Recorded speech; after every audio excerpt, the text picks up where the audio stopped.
about cool chicks. They are my secondary television. Separation where sin wild. Sleeping down the right. Get the wall. Separation television.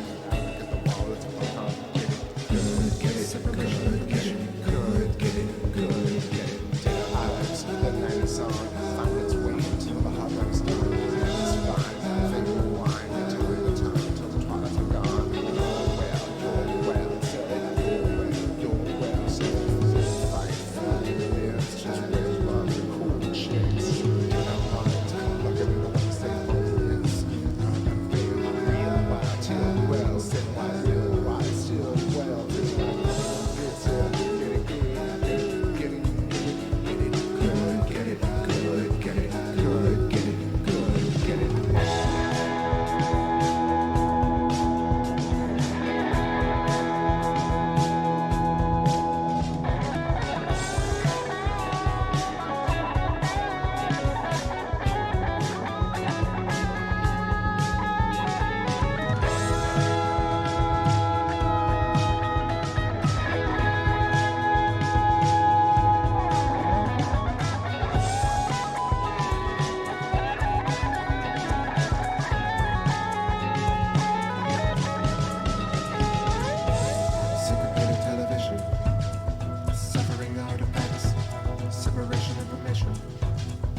What's up, y'all?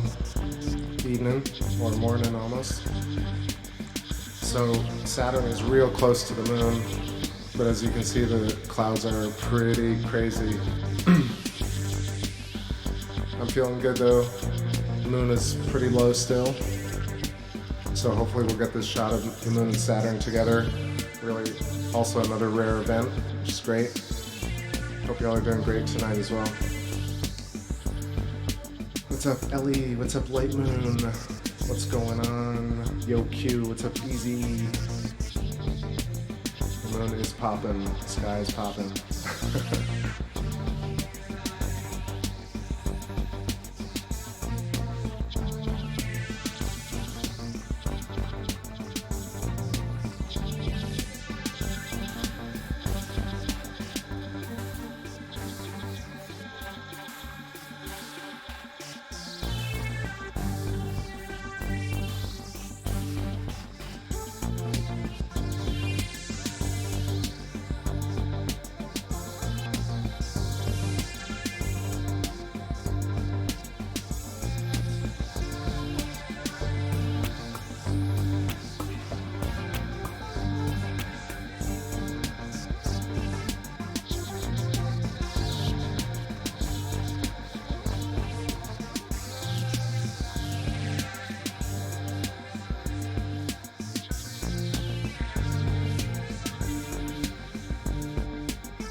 I'm alright. Long day actually, so not Not tired, but a little low energy. Just gonna sit and chill with y'all. Rest the voice. You can hear I'm a little bit hoarse today. Tiny horse. Tiny horse. It's good in the hood. Yeah, it looks amazing outside. So last night after the streams, I went and sat on my back porch for like 2 hours and just tripped out to the clouds. And then I read a whole article today about how there's very specific nautilucent clouds, or maybe I'm misrepresenting that, but these nautolescent, something, somebody correct me, but specifically because of the heat and the humidity, these specialized clouds, and it looked like this whole performance going on, this procession.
Yo, finally, Vision, you made it. What's going on, buddy? Good to see you.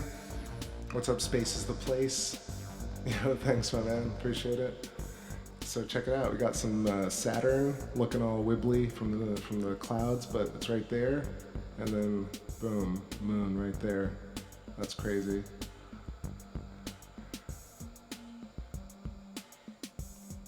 Shot achieved already. So that's good. Let's switch over to the next track. What about this one? What up there, Justin T? What's up, Happy Honey Big Bear? What's going on? Got some breaks.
What's going on, Mary? Mary Shad has awesome view, even better music. Thank you. Who else? Did I miss anybody? No, we good. Yeah, so let me look up that little article. I want to make sure I got the names of those clouds correct. Nautilus or something clouds. What is it? Noctilucent. That's what it was. So noctilucent clouds are high altitude clouds that are luminous at night, especially during summer and high altitudes. So noctilucent, if that makes sense. I was totally like flipping those too. But anyway, yeah, last night was this incredible, almost like theatrical performance of clouds with Saturn to the left, the moon in the center, and Jupiter to the right. And I was just sitting on the porch and it was just like waving back and forth, and then the march of the large clouds kind of ebbing forth and then also moving across the sky. And then these other clouds in different layers would kind of attack them and then push up further towards the moon. It was just one of the coolest trips I've had. I was just thinking the whole time, like, you know, just relax and don't try and take a picture of this. Just try and enjoy it. So maybe some of y'all saw those. Damn it. That's the new controller too, of course. It's gonna start doing that. It's due to this ridiculous telephone, you know, those old stretchy analog telephone wires connected to this very high-tech remote. Really not the greatest design. But anyway, let me know if y'all saw those clouds last night. Seems like it cleared a bit, so we got some nice moon footage here, and then move over to Saturn for a second. It's not totally clear yet, but got a smoke going. Hope y'all had a good day today. What is it, 11:33 down here in South Florida, and we got a waning gibbous moon at 96.5% illuminated right now at 18 degrees altitude, Saturn at 19.5 degrees. Yeah, it was pretty amazing. And oh yeah, the other part I was talking about was I didn't have any music on. It was really, there's just this hum in the background, and then the clouds were really just whistling and talking and rumbling, and they were almost vocalizing. It was just an absolutely surreal experience, like one of the best. I've seen a lot of different cool weather patterns, and that was up there.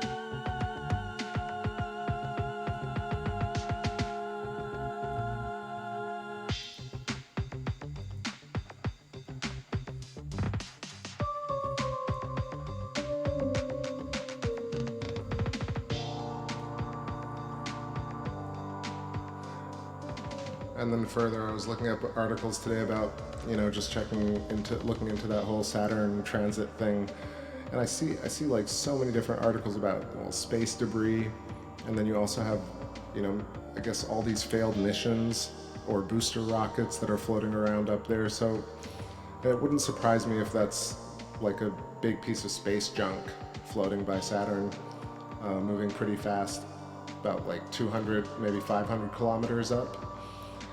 So that's what I think it is today, but tomorrow it could change. Either way, it's such a shame that there's so much crap up in space. I think I would prefer to have less satellites up there if it meant less space debris. I think we were doing fine without all the satellites anyway.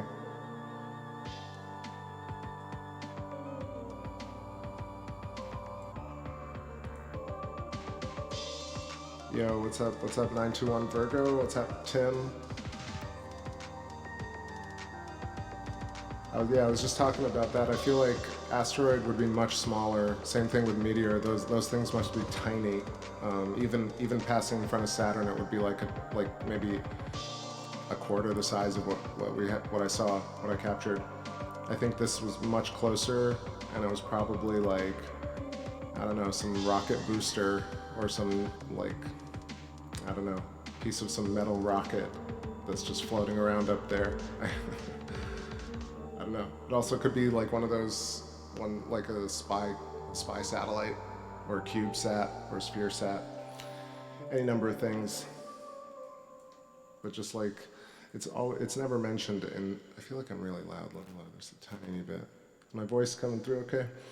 Yeah, so I was reading about all these space debris and space junk and cleaning up space junk and why there's all this space junk, but they never seem to say that it's a few companies that are doing this. It's not us, it's not all of humans launching rockets. We don't come up with policies. We don't create these rockets and send them up there.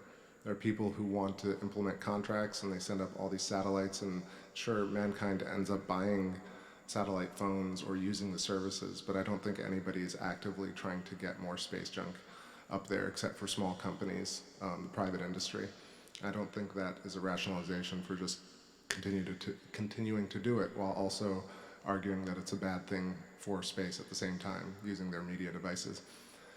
So, using this opportunity to just say, I'd much rather have clean space than more satellites, if that meant less technology.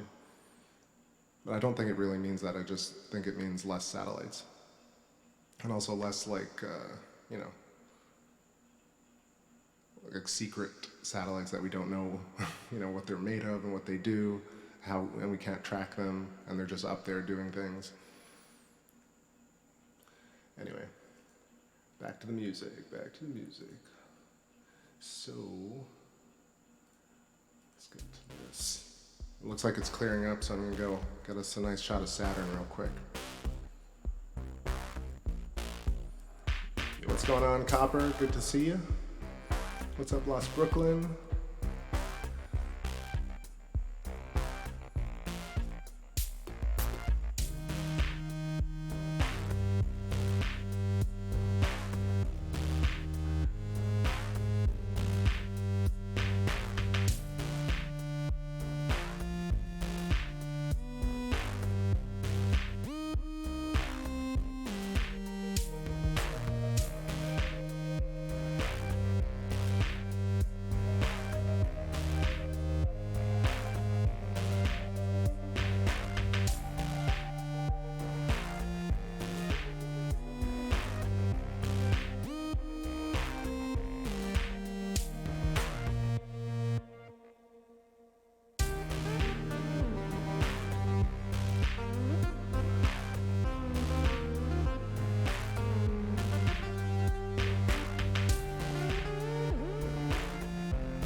Yo, yo. All right. What's happening, Ron Corson? Welcome. So I just switched up the lens, and it's clearing ever so slowly, but you got a nice shot right here of the top, the north of the moon. You can kind of see if we just move up a little bit. It's kind of not at the same clarity, so it's hard to see them both at the same ISO, but Saturn is right there.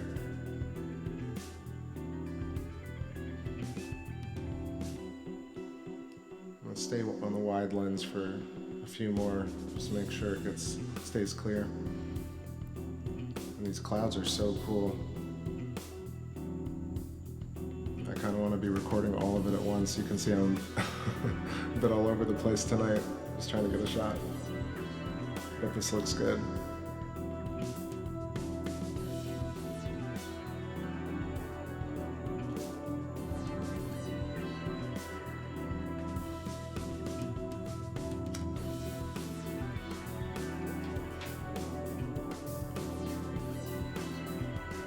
Take back debris, exactly.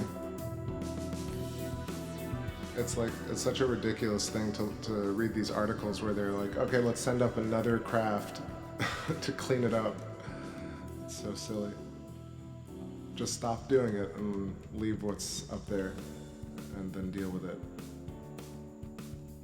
Like, setting up satellites should be a really big deal, and we should know exactly what they're doing, and it should be a very special event. This idea of like just launching a dozen satellites here and there and, you know, willy-nilly repercussions are just, that's something that's so silly because it's talked about. Everyone's fully aware that this is the situation, so there's no reason to keep doing it over and over again. Somebody's just got to say stop. So I can start.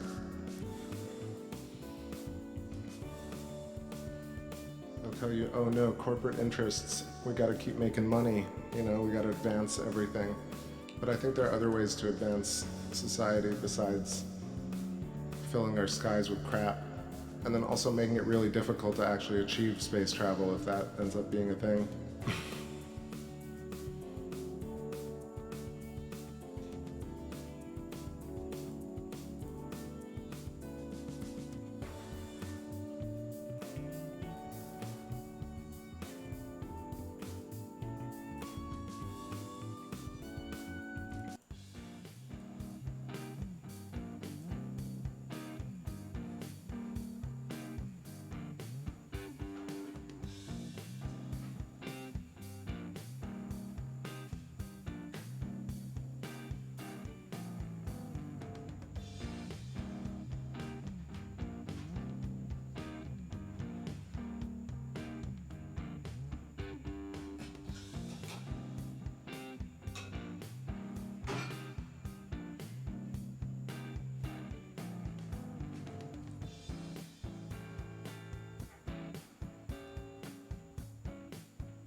Yeah, some storm clouds just moved in. Just gonna be patient tonight, hang out a bit.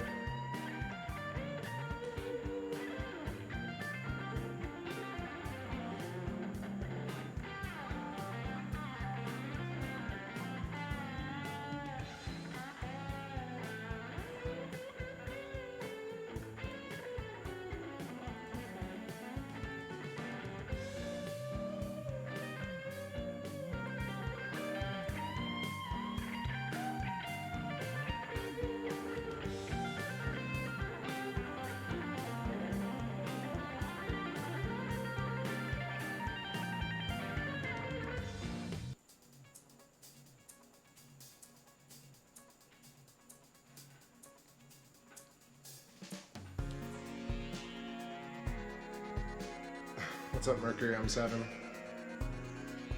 Yeah, they'll get stuck right up there. You know, speaking of which, I was watching a channel today that's very interesting. Maybe go show it some love. I'm gonna find it for y'all real quick. I think it's Electric Universe Eyes.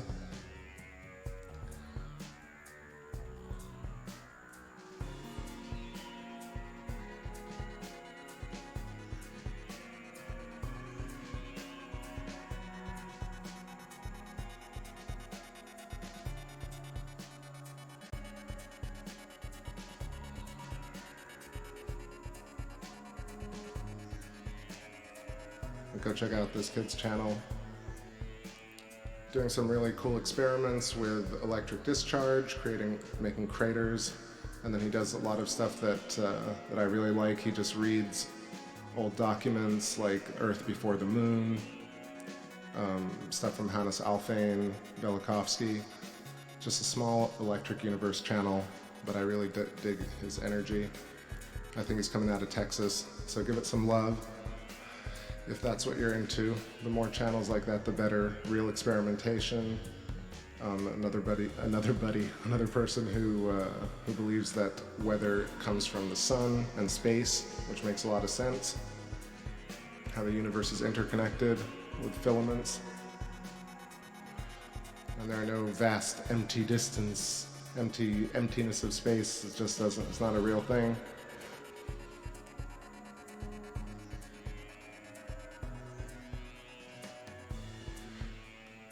Usher in the new age of physics and astronomy.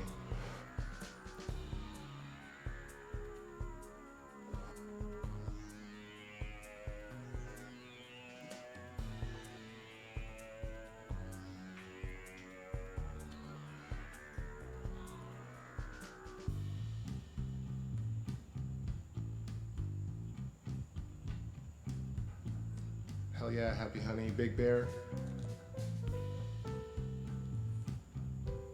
And of course, as I was watching that Electric Universe Thunderbolts project put up a new video with Eugene Bagachov about how essentially the whole Squatterman plasma configuration is really at the heart of our solar system as well. And you kind of have this maybe spinal column analogy to this Birkeland current that traverses our universe, keeps everything tied together and interconnected. My brain's a bit mush right now, so my technical speech is probably at its all-time low, but go check it out. Eugene Bagachov is an amazing speaker. He really goes into detail.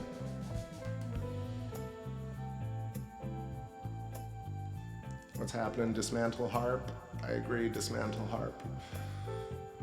No need to mess with the ionosphere, it's already being messed with.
Mercury says, just think the universe is so vast, only 4% of it is matter and 96% of it is dark matter. Yikes.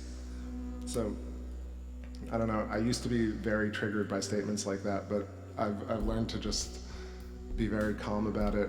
That statement has so much, I don't mean to judge, I mean it's going to sound judgmental of course, but I just feel like that's just an antiquated methodology, an antiquated way of approaching the universe, this idea of insignificance and unimportance, and somehow it's so big that we can't comprehend it.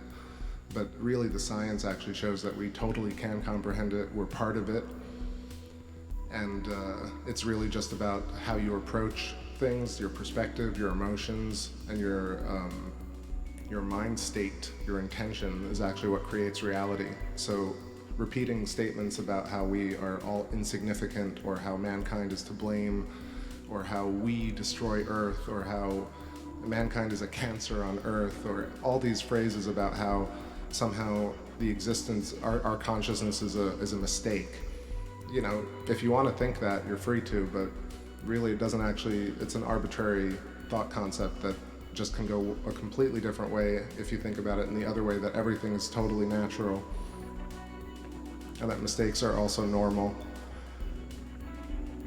And let's say that there's 4% matter, but 96% is just holding it in place. And so isn't that really incredibly special that you have so much you have so many magnetic fields actually keeping these incredible dense points of information safe and secure and in stasis and conscious, maybe.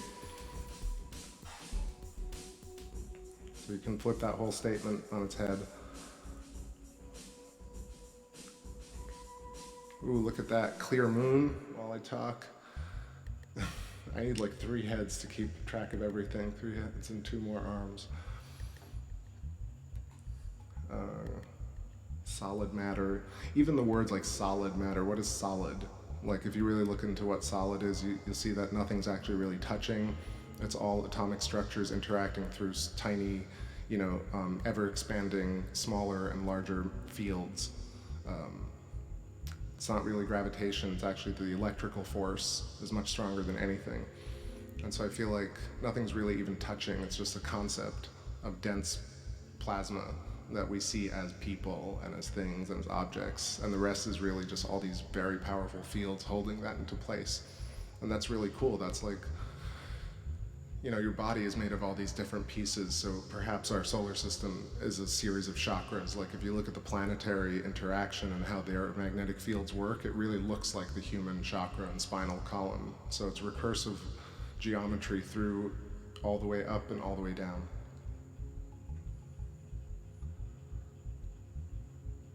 Yeah, I think dark matter and all this terminology used by the corporate media and the government is to keep people as far away from possible from the truth, which is much simpler and sounds positive and makes people feel good. Dark matter, insignificant, pale blue dot, billions and billions of stars, and we're just one tiny little speck. Thoughts and poetic platitudes like that make people feel pretty bad about themselves. They don't, this idea of insignificance making you feel great is actually not true. It actually makes you feel really disconnected and like you can never understand things. And so the media would definitely love you to, forget the media. The media is just a mouthpiece for a company, and the company wants you to never question whether their science is correct or not, because then you could demand a different type of product. So spooky action at a distance, when in fact we have extensive filamentary currents connecting one end of the universe to the other, and there's nothing spooky about it, and there's nothing really mysterious about it, it's there. So why continue to call things spooky action at a distance? It's just this ridiculous thing that just never changes because nobody says, hey, just stop doing that.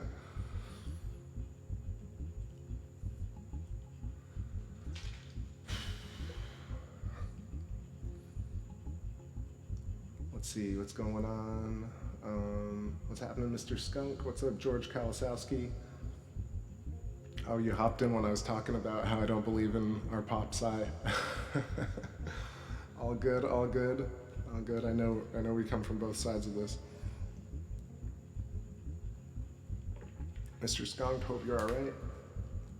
Thanks for stopping by. So like every so often we get a clear shot, like right there. Look at that beautiful, beautiful waning moon.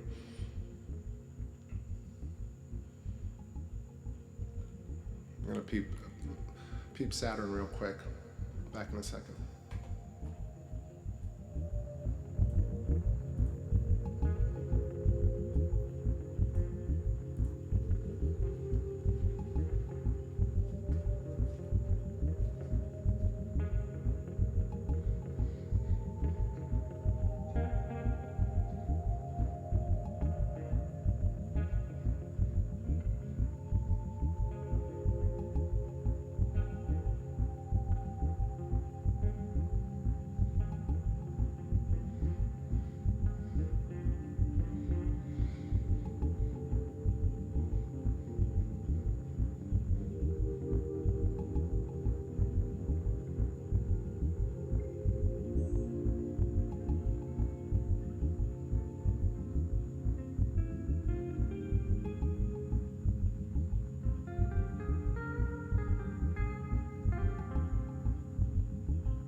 So still got the focal reducer in, so this is a pretty low res shot of Saturn, but it's clearer than it was earlier. So just let's get a steady, quick shot of this. Sounds good, Mr. Skunk. I'll catch you on the next one, maybe tomorrow or the day after. Happy Honey Bear says, fascinating theory. Yes, I agree, we are significant. I think it's time to actually, listen, maybe there was a whole generation of people that had to think that way in order to get through it. But I think at this point, it's very obvious that we're able to connect to space directly, and that we've all been looking for this type of interconnectivity in the metaphysical and astrological realms, but if you can tie it to physics, then we can have that kind of revelation and that experience in the real world, or whatever the real world is, even if it is a simulation. Yeah, I feel like it's clear on half the sky, Viz. It's staying steady right here. It's just so interesting, towards the east it gets really packed with clouds.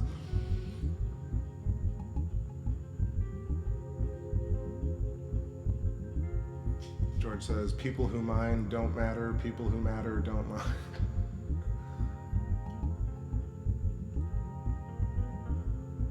Mercury says, I'm just stating what I heard today, I'm open to any opinion. Yeah, no, I mean, listen, I followed all that for a long time, and it sure does sound romantic, and it's very poetic. Carl Sagan was a very good writer and speaker, and Neil deGrasse is even a great speaker, but these guys are not really out to teach us science, or at least not the science that is going to advance us as a human race. It's, they have no interest in having, in changing astrophysics and rendering a ton of people's work really relatively useless. But it's definitely time in the human race to move forward for the next 200 years of physics. And at some point it does have to change, because even if relativity was right for a while and Newtonian theory could explain a lot of things, there are a ton more questions right now that need new theories. And introducing plasma and filaments to the universe, if that actually starts answering more questions and explaining where we are and how things work better, then we should just do it.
Happy Honey says, exactly, Neil is more of an entertainer and part of the old crew, the old priesthood. We were knocking down those older paradigms.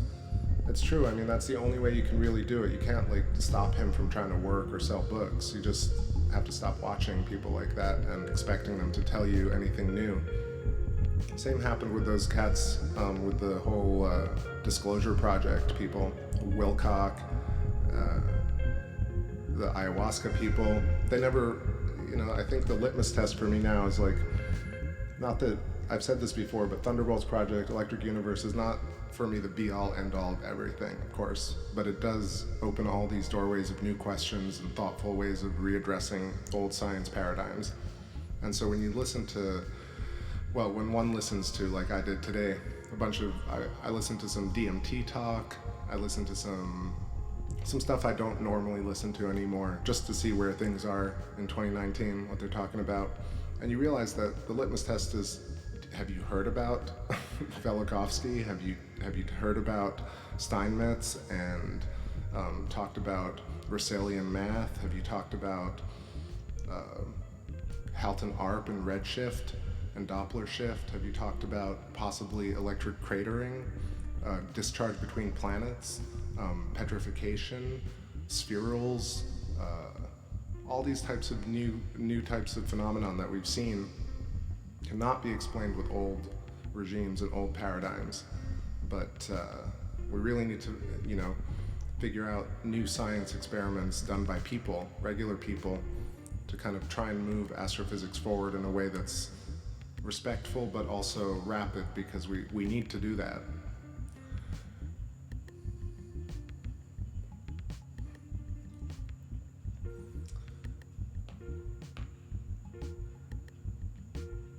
George says, mention dark matter, wormhole, string theory, and good for another 2.2 million for a few years. Yeah, well, dark matter I think is finally starting to ease up, because now they're calling it electric dark matter, and they're inventing a they. I don't mean to use the ubiquitous they, but just, the people who support these theories and get funding for these theories start inventing new mysterious methods to explain away the mathematical anomalies. Whereas we have actual visual observational evidence of a ton of these plasma filaments coming off of comets, asteroids. We have flashes on the moon. There are things going on at dust storms, like global electrical dust storms on Mars. You have the hexagon patterns and all the aurora on Saturn and Jupiter. What people don't talk about very often, and astrophysicists don't talk about at all almost when they reference deep space missions, is Neptune, Uranus, and the outer planets. I mean, they talked about Pluto, but if you look at Neptune and you see those rings and the way that planet actually exists and what it's made of and what it looks like, it's absolutely crazy. It's one of those kind of quote-unquote conspiracies for me, because it's such a weird, crazy planet that's almost impossible for citizen scientists or backyard astronomers to capture decent images of Neptune and Uranus. But you have a ton of observatories that can, and yet we have so few images or video of the rings of Neptune, which is just a planet that could reveal so much about our history and our past, about the bombardment periods, about where it is. Same thing with Venus. Venus is very difficult for amateur astronomers to capture without blowout or chromatic aberration, simply because of its orbit and its brightness. But big scopes could, for example. Yo, peace out, Mercury. Thank you. I hope I'll catch you on the next one. Look at this beautiful moon. It cleared up for a second. So let's zoom in here on the north area and take a look at the Crisium Basin.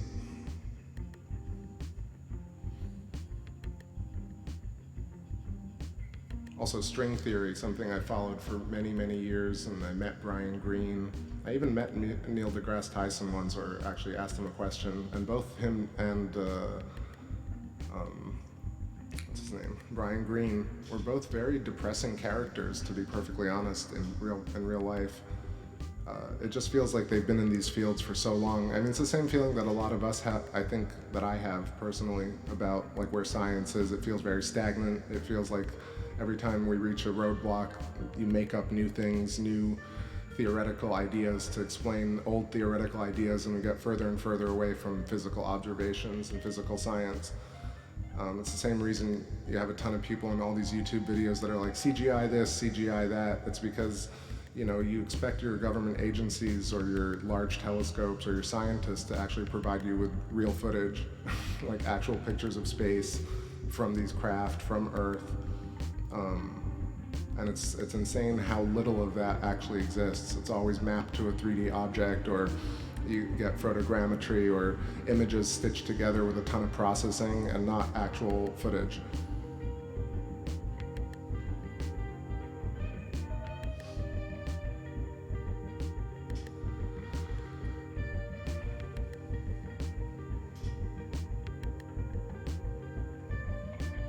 All right, zoom in on Crisium, Proclus, Pierce Picard, Mare Marginis, and Mare Undarum to the bottom.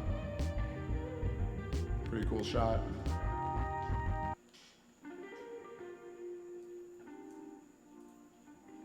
Yo, happy honey, Big Bear, take it easy, thank you. Appreciate the conversation. Have a good night.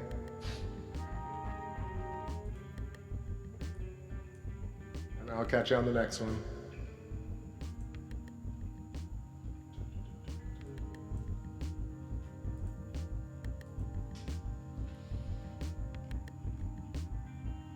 Take a quick tour around towards the north.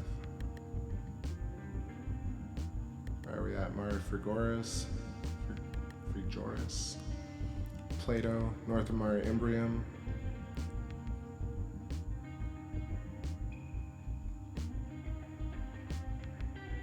It's a bit dark. I feel like it's already starting to hit. Yeah, you can see that's my windowsill already. It's so quick. I'm not gonna complain. The weather's being nice. Let's take a look at Copernicus.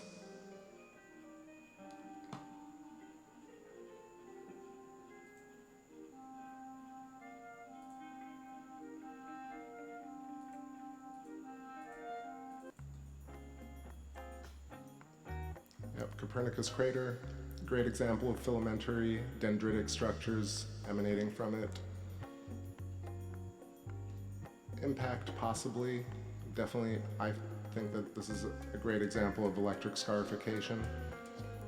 Same thing with the dendritic Lichtenberg type figures coming out of Aristarchus crater, probably leaving residual magnetism at the bottom of that flat-floored crater, which is why it's bright. That's just my opinion. Let's keep going down a bit. Kepler, Oceanus Procellarum, this cool pareidolia, spells out fox, or fock, or whatever that is. It's always so interesting how you can just like make out these patterns, but then you realize that you're looking 250,000 miles into space.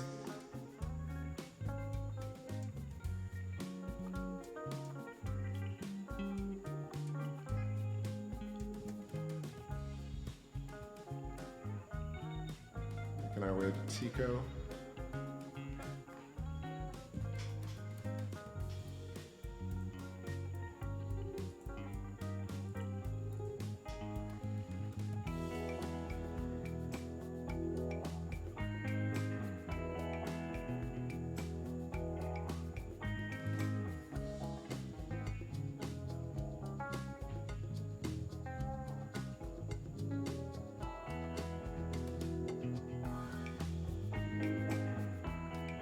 I was thinking maybe we'll see Clavius, but it's so hard to see it in this with this brightness. It's right around there. Oh, it's nice and sharp. Look at that.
Alright. Whoops, that's loud. Alright, so last shot of Saturn. I got Saturn and you can definitely see Titan. And I want to say Tethys, likely. But mostly Titan at the bottom. Still a wide shot, but it's about to disappear above the windowsill, so I'm going to hang out here for a sec. Log the experience.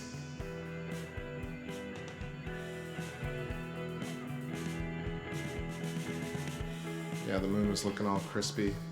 I'll head back there in a few.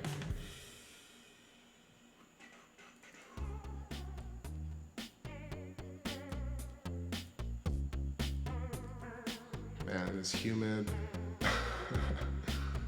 The air is thick.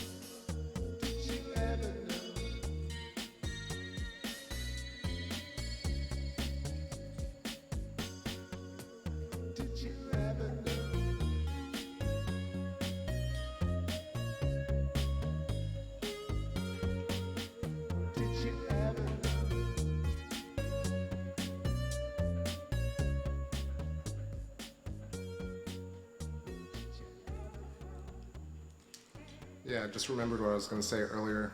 So I was listening to some of this DMT talk and Machine Elves talk on a couple of different channels. One is 434 channel. Another was another guy interviewing the 434 channel guy talking about his own experiences with Machine Elves and heroic doses of psychedelics.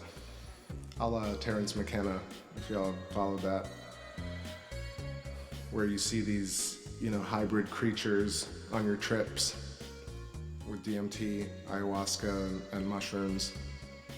And these creatures, are almost, they call them the machine elves, or like hybrid human robot elves that have machines, like geometric machines, and they communicate telepathically. And so I was listening to some of these talks, and I've definitely had friends who are into that. And I was into that, when I was listening to Terrence McKenna talk about it, I'm not opposed to something like that existing, but I was also thinking that a lot of these messages that people receive could very easily be that we're all telepathically connected and you're just listening in on the ether and the people around you and all these different thoughts and dreams from, a whole host of imaginary people in your mind. I mean, the population of Earth. Like one or the other, either all of y'all. But I feel like these outer body experiences, these things actually become very possible if you allow for interconnectedness and this idea of the electric universe.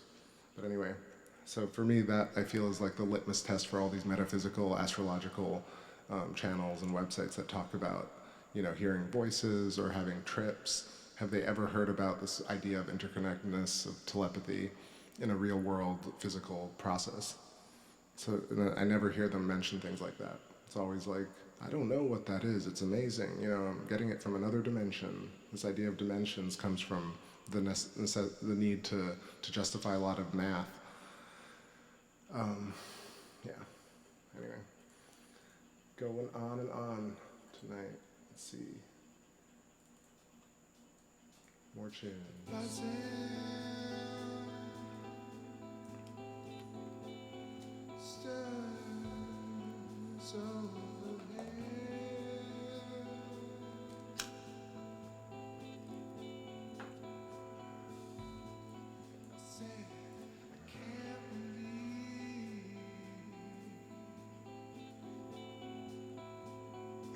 Vision, get out of my head.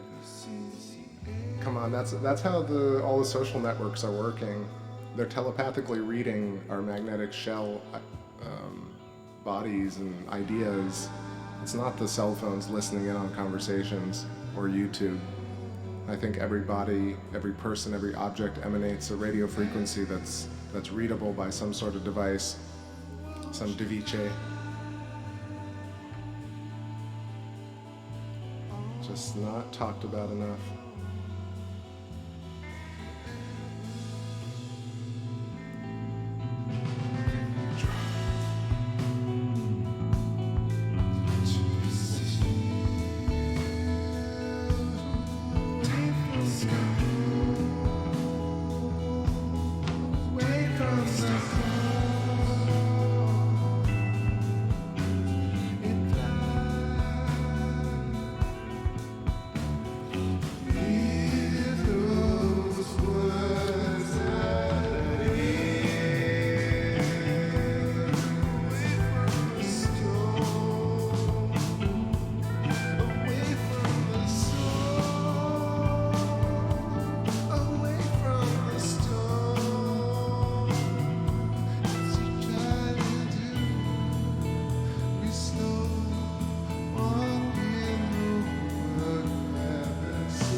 Alright, I'm gonna start winding it down, y'all. I'm pretty tired, but this has been nice. Captured some Saturn and the moon.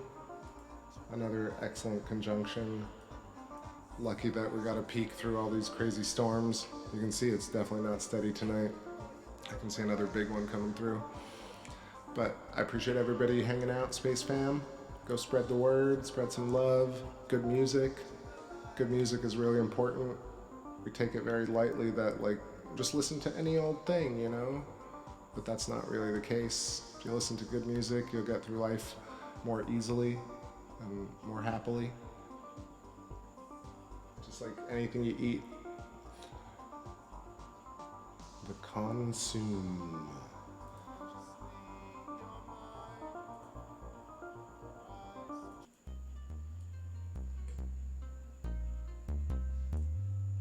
Maybe I'll catch y'all on another one tomorrow. Otherwise, have a great Wednesday.